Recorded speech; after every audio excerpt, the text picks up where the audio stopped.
there's a lot of publishers in this room who are probably having the same thought that I had, which is, I'm done with fundraising. I don't want to raise money anymore. I want to hire someone who's going to take that off my plate, who's going to handle it for me. And I had to learn the hard way that that's not a realistic expectation.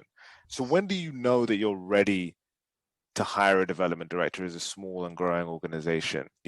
When do you know it's time to pivot from just the founder taking care of all of the fundraising to like now having a team who handles that together with the founder?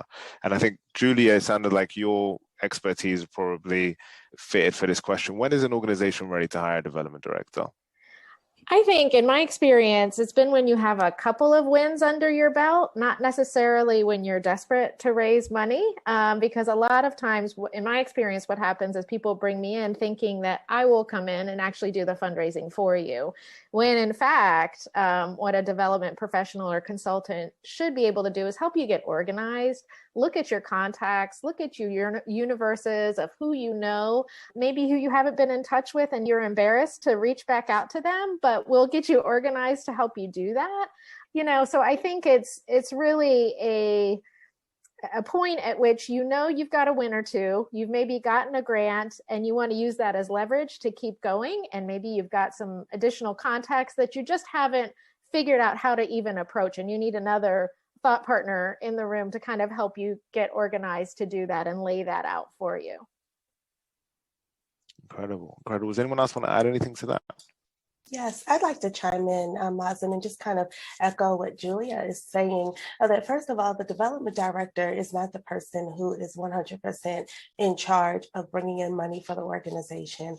Your development director is really in charge of trying to develop a strategy to raise the funds, to sort of empower and enable you as the creator of the organization, as the founder of the organization, to be able to expand your capacity, expand your fundraising reach, help you develop the relationships so that you can find stability for the organization.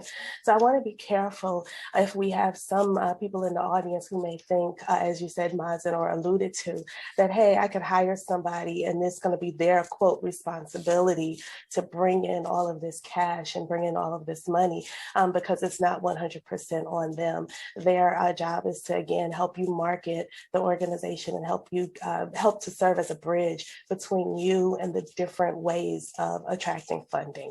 And so how do you know when you're, quote unquote, ready?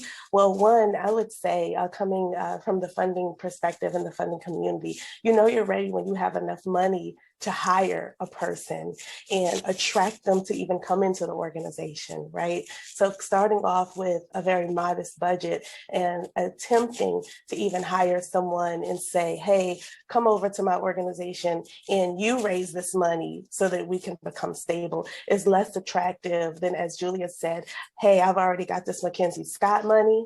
We got $2 million. I got this Craig Newmark money. Come through and let's use this as leverage so that we can raise more money to make this organization more stable. But what I have to offer you is not only a beautiful organization with a wonderful mission, I also can offer you some stability because I've already gotten investors on my fishing line. I hope that makes sense.